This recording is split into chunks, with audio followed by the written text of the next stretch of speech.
Voltando então para o nosso encontro, agora a gente vai tratar exatamente do conceito de gestão participativa e aí adentrarmos realmente na Constituição Federal e nos outros instrumentos normativos que tratam da participação popular na gestão das coisas públicas, ok? Então, pessoal, voltando agora aqui então para o nosso tema de gestão participativa, nós temos que a origem desse termo é do latim gestione, que significa dirigir ou administrar, tá? E administrar significa basicamente gerir bens alheios ou interesses alheios, tá? Então o que acontece? Antigamente eu tinha essa ideia, esse modelo de gestão. Como é que era? Todo mundo aqui embaixo e alguém em lugar de destaque na posição de liderança acima das outras pessoas. Pessoal, esse modelo ele é retrógrado e não cabe mais na nossa sociedade. É até interessante ver que em todos os segmentos nós temos literatura a respeito tratando esse tipo de liderança hierárquica como algo que já não traz mais tantos benefícios para o convívio em sociedade. O modelo agora é esse aqui, ó. De fato há um líder, mas esse líder não é o cara que fica em cima dando as decisões, as diretrizes, não. Agora a coisa é construída em coletividade. E a função desse camarada que está aqui no meio, que é o líder, não é mais decidir, mas proporcionar o diálogo. Reconectar as pessoas para que elas possam participar das decisões. E aí, olha que interessante, as responsabilidades também serão distribuídas. Então, esse é o nosso novo modelo pós-moderno do gestor. Tem até na internet a gente vai encontrar essas diferenças entre chefe e líder. Então, o chefe seria aquele modelo antigo de hierarquia de cima para baixo, né? Que o chefe é quem dirige empregados, enquanto que o líder é o cara que treina. O chefe é o cara que depende de autoridade. Eu só vou fazer uma coisa, eu só vou agir usando a minha chefia porque eu tenho autoridade, né? E o líder, ele vai conseguir a boa vontade das pessoas e elas vão agir por quê? Não com medo da autoridade, mas de boa vontade e bom grado, porque sabem que estão sendo muito bem conduzidos num trabalho. O chefe é aquele que dá medo. Vou fazer aquela coisa porque eu estou com medo. O líder não. Vou fazer porque eu tenho entusiasmo. Esse cara é bom, sabe fazer. Eu sou um protagonista da minha vida por conta dessa pessoa. O que mais? Chefe é aquele que diz, eu fiz. Eu fiz tal coisa. Até nessa época de propaganda política é assim, eu fiz, não é? Mas não, nós fizemos. Se a responsabilidade é compartilhada, também os bônus são compartilhados. Se o ônus é compartilhado, então também o bônus vai ser compartilhado. Também é aquele que sabe como se faz, né? O chefe, só ele sabe como é que faz. Quando eu tenho líder, eu tenho aquele cara que mostra como é que faz. Eu tenho o chefe que usa pessoas e eu tenho um líder que desenvolve pessoas, né? Eu tenho o chefe que fica com os créditos para si e eu tenho o líder que dá créditos. O chefe que ordena e que diz, vai fazer. E o líder que pergunta, né, o que é melhor ser feito, como podemos fazer. E aí com a resposta, com um diálogo participativo e coletivo, ele diz, então vamos fazer junto? Beleza. Pessoal, o que é mais importante a gente tratar aqui? Gestão participativa significa basicamente repartir as responsabilidades, tá? E a fiscalização não é mais só do Poder Judiciário, mas também é do povo. Nós temos a participação popular preconizada em muitos instrumentos normativos, inclusive em convenções internacionais, como a Declaração Universal dos Direitos do Homem, que diz: todo homem tem o direito de tomar parte no governo de seu país, diretamente ou por intermédio de representantes livremente escolhidos. Então, essa é a ideia, nós escolhemos nossos representantes. Mas olha que interessante, olha que interessante significa essa ideia pra gente, pessoal. Não significa que eu escolhi o representante, coloquei lá e agora, se ele não fizer nada muito certo, eu estou enrolado. Não. Eu vou fiscalizar o trabalho dele. Eu, no sentido povo, vou, inclusive, retirá-lo de lá se ele fizer alguma coisa. A gente vai ver mais pra frente a chamada ação popular. O que é isso? Ação do povo. Se alguém roubar dinheiro do povo, dinheiro público, você como cidadão, com o seu número eleitoral, vai entrar com uma ação e vai conseguir condenar aquele administrador ímprobo ou corrupto. Isso é uma faculdade que nós temos na nossa legislação, daí que vem a ideia de gestão participativa popular. Voltando aqui então, pessoal, nós temos a nossa própria Constituição que vai dizer: todo poder emana do povo, que o exerce por seus representantes. Então sim, a Constituição já admite que o povo é quem manda através dos seus representantes. Chegamos então, depois dessa introdução do que é gestão participativa, à ideia de gestão participativa na Constituição Federal. Vamos olhar agora, tanto nas legislações esparsas como na Constituição Federal, como é que essa gestão, a participação popular, ela é conceituada, como é que ela é preconizada pela legislação brasileira. Olha só, então, primeira ideia é que a gente tem que só lembrar de democracia. Nós temos aí democracia, a junção de duas palavras, demos e kraten, ou seja, o povo que governa. E nós temos duas formas de o povo governar no Brasil. Temos a representação, que é o voto, que é quando você coloca alguém lá para te representar. E também temos a participação, que aí sim é o povo como protagonista, indo lá e fazendo aquilo que as autoridades não estão fazendo, ou estão fazendo mal feito. Então olha só, vamos trabalhar um pouquinho. Primeiro, a representação, como vocês vão ver até nos outros capítulos 4, 5, 6, tá? Vem do chamado alistamento eleitoral. Primeiro, você vai definir quem vota. E nós temos aí os maiores de 18, entre 18 e 70 anos, né? Na verdade, 16 anos já pode se inscrever. 18 obrigatório, 16 anos facultativo. Entre 16 e 18, facultativo. E até 70 anos, obrigatório o alistamento eleitoral para votar. Também temos a elegibilidade. Quem pode ser votado? E aí tem a lei da ficha limpa. E olha que interessante, lei da ficha limpa é uma lei de iniciativa popular. Professor, o que é lei de iniciativa popular? A gente vai ver mais para frente, mas desde já vamos trabalhar isso. Lei de iniciativa popular significa o seguinte: que alguém do povo fez o projeto de lei, colheu assinaturas do Brasil inteiro e foi lá no Congresso Nacional e falou: ó, pode passar isso aqui no processo legislativo. Eles passaram, enrolaram um pouquinho, mas a lei da ficha limpa colou e nas eleições, no pleito eleitoral que está aberto agora, nesse período de julho até outubro, até novembro, a lei da ficha limpa já tirou muita gente conhecida desse rol de pessoas que podem ser eleitas ou de elegibilidade. Tá? Então vejam, pessoal, é essa a ideia da representação. E aí eu preciso me filiar a um partido. Desde já eu faço um comentário a respeito da filiação partidária. Você já ouviu falar da história da legenda, não é? O que é isso?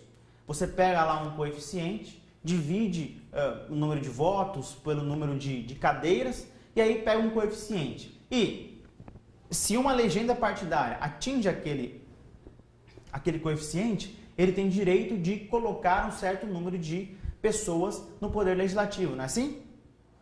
A gente sempre fica contra porque fala como que um candidato que teve votação muito mais expressiva não foi eleito e alguém com uma votação pífia está lá. Você pode pegar, por exemplo, quando o Enéas foi candidato a deputado federal. Ele levou muita gente com 9, 10, 15 mil votos para deputado federal do Rio de Janeiro. Esse cara não seria eleito nem para deputado estadual no menor estado brasileiro.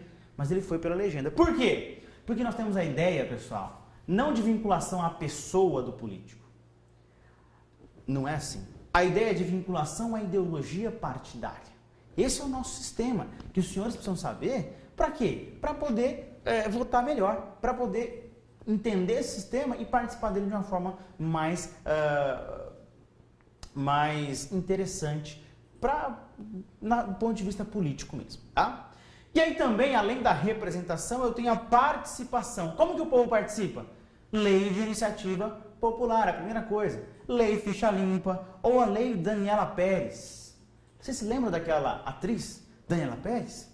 Aquela que foi esfaqueada pelo salvo engano, era Antônio de Pádua, Ricardo, o sobrenome de Pádua, que eu lembro, Guilherme de Pádua, salvo engano.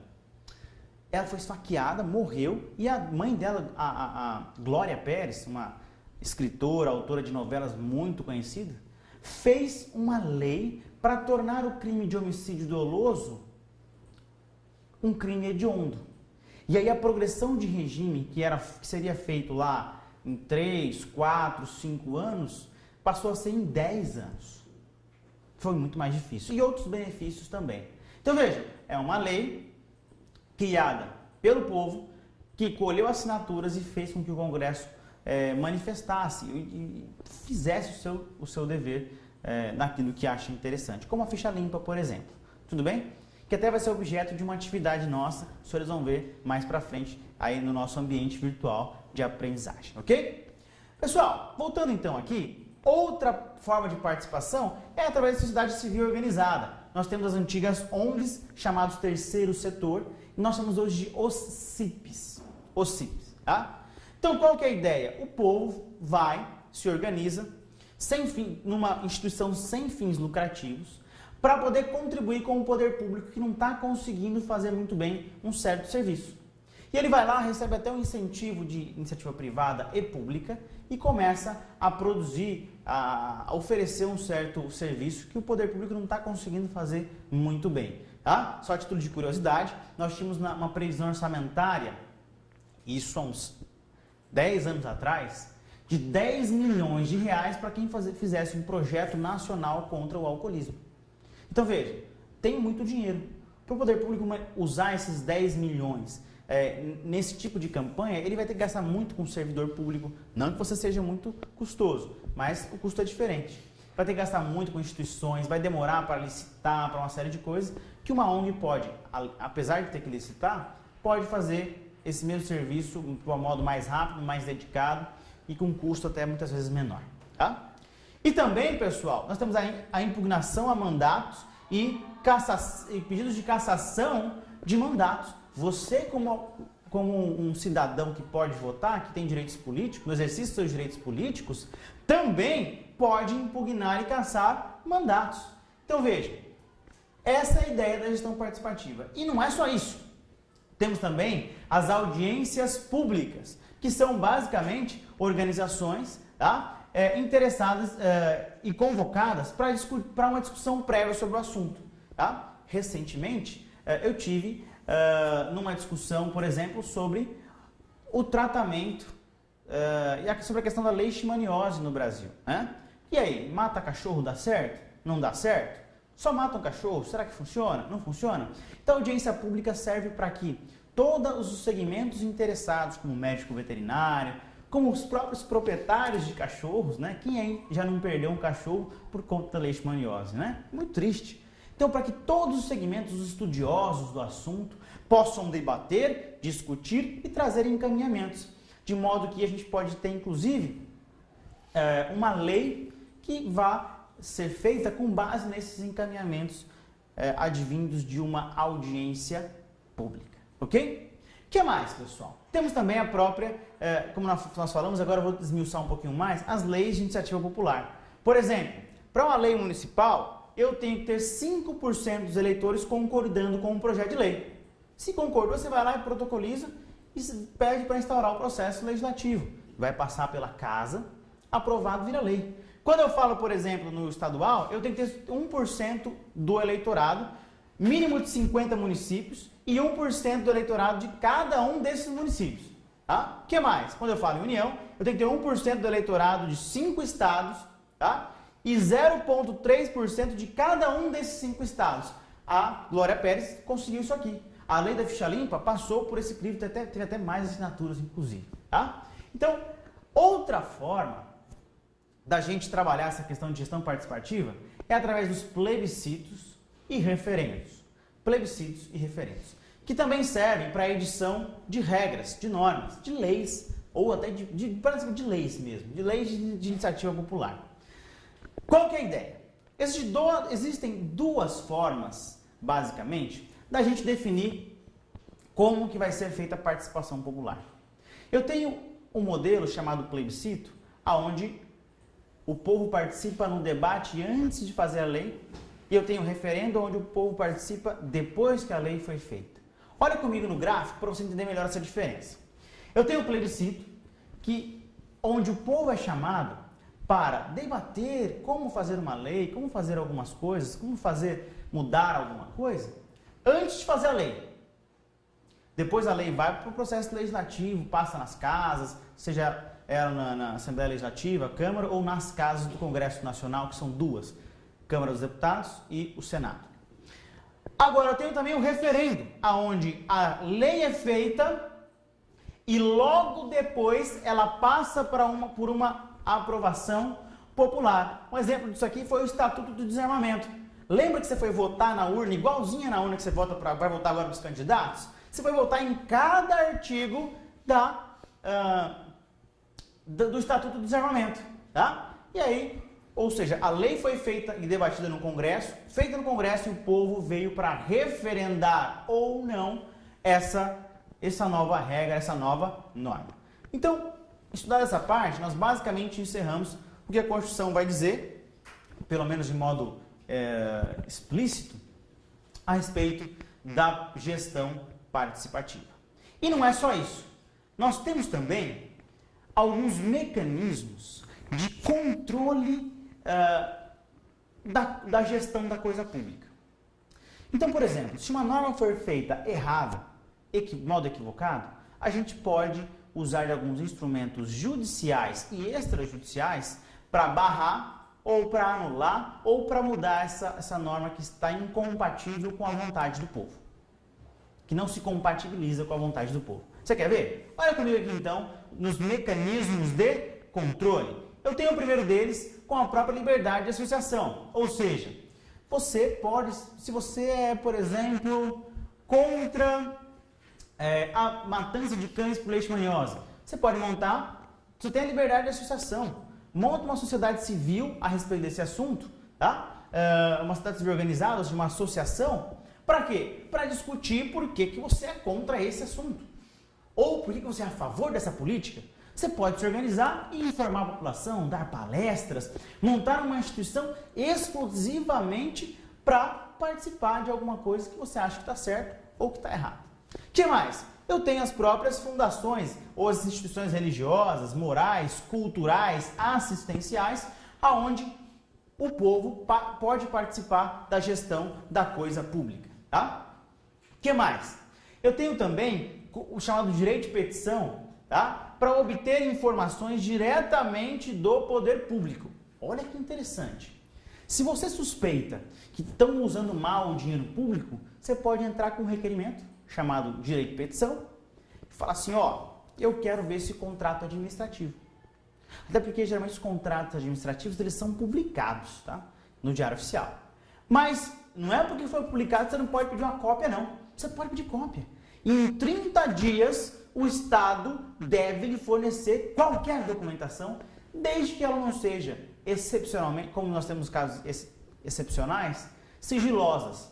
Por exemplo, a polícia quer fazer uma ação contra a criminalidade num certo bairro. Obviamente que ela não pode divulgar esse dado. Mas veja, isso é uma exceção da exceção. A regra é publicidade dos atos e contratos administrativos. Como o senhor vai ver numa outra matéria chamada Fundamentos de Direito Administrativo. Ok? O que mais, pessoal? A gente tem também os chamados meios judiciais. Tá? Qual que é a ideia? E aí eu peço sua atenção em mim de novo. A Constituição, ela veicula muitas dos chamados direitos fundamentais. São questões mínimas que qualquer ser humano precisa para sobreviver. Como, por exemplo, direito à vida, direito à liberdade, direito a um tratamento digno, a dignidade da pessoa humana. Tá? E também são chamadas liberdades constitucionais. E olha que interessante. Professor, e se alguém violar uma liberdade constitucional, uma liberdade que eu tenho, um direito que eu tenho? O que eu faço? Aí, a própria Constituição já garante o remédio constitucional compatível. Ou seja, se você pediu uma informação e o poder público não te deu, habeas data, libere-me a informação. Ou corrija-se uma informação sobre a minha pessoa. Se alguém está com a sua liberdade constrangida ilegalmente, habeas corpus, libere-se o corpo. Então vejam, são remédios constitucionais céleres ou garantias fundamentais que existem para resguardar direitos fundamentais, para que o direito fundamental não seja uma letra morta. Então, quais são as chamadas garantias fundamentais ou remédios constitucionais ou ações constitucionais? Vamos dar uma olhadinha aqui no slide? Ó, temos o habeas corpus, que serve para coibir uma constrição de liberdade por abuso de autoridade ou ilegalidade. Temos o habeas data para corrigir uma informação sua específica a respeito de um dado ou outro. Por exemplo, atenção em mim. Quem aqui nunca fez concurso público e já viu gente reprovando no teste do tal do psicoloco, né? No teste psicotécnico, não é assim? Acontece, não acontece? Então, não é informação sua ou informação do candidato? Sim. Ele pode então pedir uma cópia do psicotécnico e entrar com uma ação chamada mandado de segurança para mudar essa ideia ou para dizer que ele não tinha por que estar reprovado nesse teste. Tá? Então, como é que eu posso ter acesso à documentação? Libere-me a informação. Libere-me a informação sobre a minha pessoa. Ok? O que mais, pessoal? Temos também o mandado de segurança. Cuidado! Não é mandato, pelo amor de Deus. Mandato é aquilo que seu representante exerce em seu nome. Mandato. Quando eu falo em mandado, significa uma determinação de segurança, uma ordem de segurança. Professor, o que é a ordem de segurança? É simples. Quando uma autoridade pratica um ato manifestamente ilegal e fere um direito líquido e certo seu, você pode entrar e pedir uma ordem de segurança. O que é isso? Uma ordem para que se restabeleça aquele seu direito violado de modo rápido, porque é um direito fundamental, é um direito que qualquer ser humano precisa desfrutar, senão ele não consegue ser ser humano direito. Tá? Vamos voltar aqui para o nosso slide. O que mais a gente precisa tratar? Ó, eu tenho também o chamado mandado de injunção. E sobre esse assunto eu vou explorar um pouquinho mais essa ideia. Qual que é a ideia? Algumas normas da Constituição, elas precisam de regulamentação. Por exemplo, o artigo 37, inciso 8º da Constituição, permite o direito de greve aos servidores públicos. Direito de greve aos servidores públicos. E aí, o STF, antigamente, dizia o seguinte, e qual que é a ideia? Ele permite o direito de greve, só que ele fala que a lei vai regulamentar o exercício desse direito. Ou seja, é uma norma constitucional de eficácia limitada. Por que limitada? Porque ela só vai produzir efeitos depois que vier a lei que regulamente aquele assunto. No nosso caso, a lei que regulamenta o direito de greve do servidor público. Tudo bem? Tranquilo. Essa lei não veio até hoje, infelizmente. Depois de... A Constituição desde 88 previu isso, e essa lei não veio até hoje. O STF sempre saía pela tangente. Sempre pegava a tangente. Por quê? Porque ele dizia o seguinte, tudo bem, o mandado de junção serve para o quê? Para declarar que o Poder Legislativo está omisso, que não fez o que tinha que ter feito, regulamentar um direito que está na Constituição, e o próprio STF iria editar essas normas, algumas regras que seriam provisórias, até que sobreviesse, até que adviesse a lei regulamentadora, pelo processo legislativo, pelo Poder Legislativo. Tudo bem? Só que o STF, ele pegava o caminho da tangente. Olha o que ele dizia. Ele dizia, mas eu não posso legislar. Eu sou poder judiciário. Não posso legislar. Não posso legislar. Pessoal, essa concepção foi alterada recentemente, isso desde 2007, 2009, essa ideia tem se mudado. Sabe por quê? O STF tem adotado a chamada teoria concretista das normas constitucionais. Ou seja, se há uma previsão constitucional, aquilo tem que se tornar efetivo. Não podemos mais esperar durante 20 anos, 25 anos, 28 anos, uma lei regulamentadora e por conta disso não garantir um direito fundamental. Ora, nós sabemos que a greve é um instrumento que o trabalhador tem para protestar e, inclusive, fazer com que o poder público ou o empregador possa abrir o diálogo para reconhecer os direitos que o trabalhador está buscando. E a gente sabe que muitas coisas só funcionam com greve, né? Então veja, o STF, ou antes dizia, não posso legislar. Agora ele diz, não, vamos dar um jeito. Sabe o que nós vamos fazer? Agora, tudo bem, não tem lei e eu não posso legislar, para não ferir a independência e a harmonia entre as funções ou entre os poderes. Tudo bem, não vamos mexer nisso não. Mas vamos fazer o seguinte, agora vamos pegar as leis da greve seletista, o direito de greve do trabalhador seletista, que tem uma lei, tá? Que ela é de 89, e vamos aplicar, por comparação e analogia, no que couber, aos servidores públicos. Vamos aplicar aos servidores públicos. Olha que interessante, a ideia da concretização das normas constitucionais. Ou seja, não veio lei regulamentadora? Tudo bem, mas o direito constitucional tem que ser aplicado. Não está à toa na Constituição e nós vamos dar um jeito. Nesse caso, pegaram a regra dos servidores públicos, pegaram as regras dos seletistas e aplicaram aos servidores públicos municipais, estaduais e federais, através de um mandado de injunção, ok?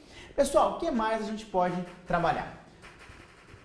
No próximo encontro, vou liberar você para tomar um cafezinho agora, e nossa próxima conversa a gente vai falar um pouquinho sobre os conselhos gestores, um tema de extrema importância no nosso país e na nossa legislação infraconstitucional, ou seja, abaixo da Constituição, como leis ordinárias, complementares e outros decretos, tudo bem? Eles tratam muito dos conselhos gestores, que também são um bom instrumento de gestão participativa da coisa pública, ok? Vai tomar um cafezinho? Vamos lá, eu vou junto com você e daqui a pouco a gente volta, ok? Até daqui a pouquinho.